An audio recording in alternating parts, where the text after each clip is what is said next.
You're watching Personal Finance with Coach Kelvin. Let's get into the video. Hey guys, Coach Kelvin here. Today I want to talk to you about lifestyle creep or lifestyle inflation. Now, this is basically probably one of the most detrimental things because having more cash on hand in order to be able to invest is obviously going to absolutely turbocharge our returns.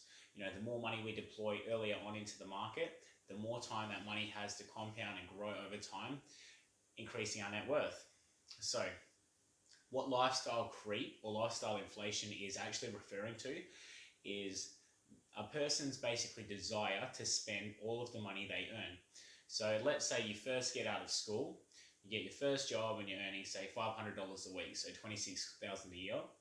Most people won't be able to you know, stop themselves with their first job from spending a little bit. They might spend everything they earn in that first year. So, think new shoes, your first car, going out clubbing, having beers with your friends, going out for dinner, etc. These are all sort of really enjoyable, really fun things to do.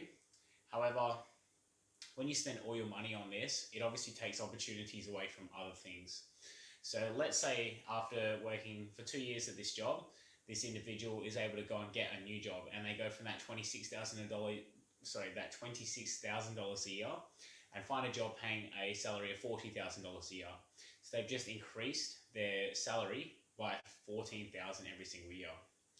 Now, if that individual lived exactly the same way, they could pocket $14,000 and invest that and let that grow.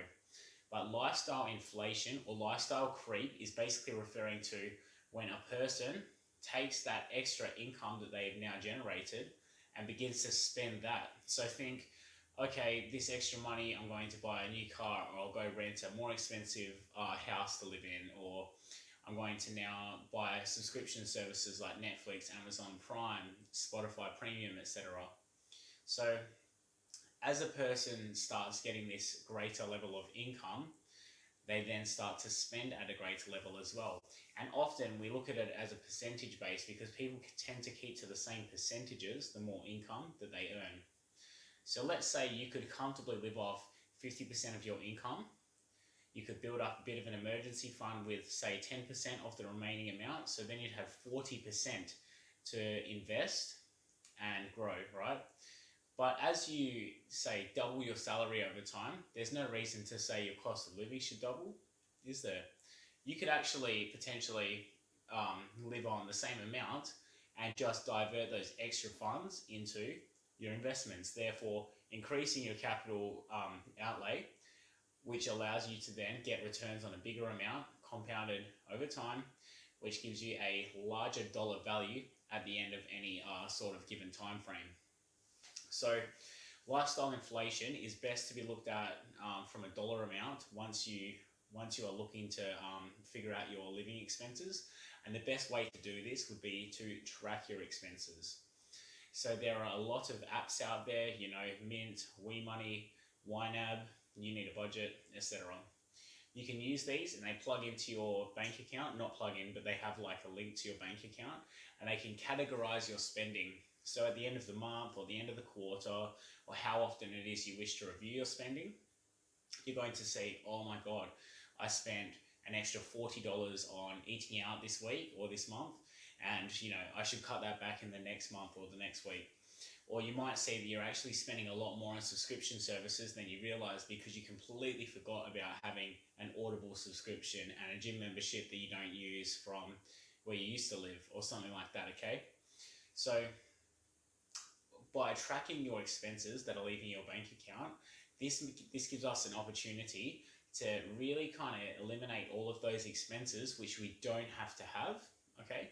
And then we can basically, bring our minimum living expenses down to a dollar value. Obviously, we need to allow for some exceptions because some living expenses can fluctuate based on the time of year, but let's figure that out. Now, if you can figure out a dollar value, so I know for myself, I live very comfortably on about $25,000 a year. Anything I earn above that, I then need to invest or save in order to create opportunities later on. So there are a few ways we could take a view of this. If you're earning 50,000 and you were like me and you had the ability to live off 25,000, that gives you a 50% savings rate. Now, taking that extra 50% and investing it is going to give you, say, in the stock market, a generalized return of about 8% per annum over the long term. And that's what we can comfortably expect based on past performance. Although it's not wise to always base your future performance off past performances, this at least gives us a bit of a guide. Now, I could take that same remaining 50%, I could place it into a bank account and earn 1% interest back. But I mean, after I've developed a bit of an emergency fund, there's no real need to keep sitting on excess cash. So I'm far better off investing that through some sort of vehicle. I could take that extra 50%, I could invest that into a house deposit, and over maybe 1 or 2 years, then I could purchase myself a house, which means the house I live in after that date will be an asset that I own, and I'm slowly paying it down as opposed to paying rent somewhere else. Now, whilst home ownership isn't my favorite form of investment, it's definitely an option. And for full disclosure, I do this as well. I have a house, but I now rent this out. So the thing is, wherever you divert that remaining amount of money that you could have invested, wherever you divert it, really can inhibit or push your future net worth. So if I were to say, take that 50% earnings, so that extra 25,000, and let's say I took a $15,000 holiday, or upgraded my car, or started spending a lot more money on experiences, although that would be a wonderful life and you'd probably have a really great time, there comes a point where you get kind of less back on the money you spend on those experiences. So you definitely want to prioritize some and definitely put time and effort into having experiences and living your best life, but also think about what the future is going to hold and perhaps start funneling a lot of that money away. Remember, you can always pull on your investments later if you need to, but once we've built up our emergency fund, there's no need to actually sit on excess cash. We're far better off having that money invested, earning a return, and being a productive asset. So I like to look at my money as like employees, okay? Imagine that you are a business. Your bank account is basically like the workplace, and all of your money is your employees. If you have a couple of your employees, or some of your money gets spent on, some item from Kmart or something that you didn't even like, consider that as just a broken product, or, this is wasted assets within that business. If you have some of your money go off and earn other money, that's very productive workers within your business, and you're essentially going to, grow that business. So if we look at our dollars as our employees and what they can do for us, I would much rather have my employees work really hard to earn a return for me than I would have them break my materials and cost me more money than what I anticipate. So I like to think about this, like you're deploying your own employees in order to earn a return. So whether that's through peer-to-peer lending, buying bonds, investing in the stock market, maybe property, even crypto, wherever you divert your employees to earn money back for you, that's where we get a better return than if we just sit on that cash or we spend it with our lifestyle creep. So just because you've all of a sudden gone up to $50,000 earnings per year does not give you the encouragement, or it shouldn't encourage you to spend exactly what you earn. Try and grow your savings rate with every single pay increase that you receive, whether that is through an increase in your hourly rate, perhaps your salary at the end of financial year, you get bonuses, something like that. Anytime you come in contact with excess money, if you're not paying down debts and you're not just investing it straight away, make sure you at least don't blow it on something you don't need.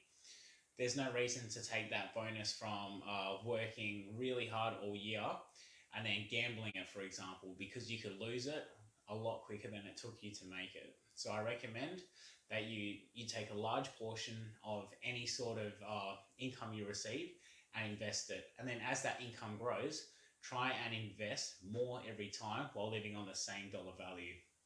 You will definitely get richer over time. As your savings rate increases, that dramatically reduces the amount of years it takes to build up to your FIRE number. And remember, I've spoken about this before, your FIRE number is essentially your annual living expenses times 25, which will give you a portfolio that you can draw down at 4% per annum, and you'll never run out of money indefinitely.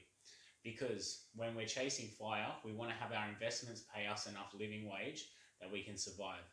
And if we can expect about 4% dividend returns in the Australian share market, and we can expect the annualized growth of stocks to be around 8%, so that gives us a total growth of 4% in dividends and 4% with the appreciation of the stock price. And we're only drawing down 4% through dividends. That means our net worth should keep growing, even if you are taking out that full 4%. So over the course of that accumulation to your FIRE number, you're essentially building up your passive income stream into a point where, while you live off it, you should still be able to grow your wealth. Now, I really, really like this, and I'd much rather be doing that than just spending every dollar I earned, and as I earned more, then spending more, okay? I like to use this analogy, or this saying, that a dollar earned, okay, is worth less than a dollar saved. The reason for that is, if you earn a new dollar, you have to pay tax on that. If you do not spend the dollar that you already have paid tax on, then you actually are going to be retaining more dollars at the end of the process. If I add an extra $10,000 to my salary, I have to pay tax on that. If I eliminate $10,000 from my current living expenses, I've already paid my tax on that, and I've got a sweet 10 grand sitting in the bank that I can do with that money as I wish. So guys, that's basically lifestyle inflation. Try not to spend all you earn by investing first before you even start spending your money on your living expenses, your bills, etc. Make sure as your wages slowly increase that you try and keep your living expenses the same, so that your investment money every single month or week, or however often it is that you deploy funds into investments, that can grow as your wages grow. Of course, go live a wonderful life still. Have food out with your friends. Make sure you do fun, enjoyable things, even travel, because travel just, it gives you a new perspective of life and makes you so happy. But there's no reason to spend every single cent you earn on these things, okay? So as your wages increase, guys, increase your investment and your savings rate while keeping your expenses round about the same. I hope this made a lot of sense, guys. And, we've all seen lifestyle creep occur, especially, when someone buys a house, they want to replace all the furniture, they want to get the new car. But just a little discipline can go a very long way in this sphere, okay? Please, please, please increase your savings rate as your wages increase. All right, guys. If you got any value from this video, please like, share, and subscribe. Leave a comment down below if you have, experienced lifestyle creep or lifestyle inflation yourself, and maybe tell me the story about it. I'd be very interested to read. All right, guys. I look forward to seeing you in the next video.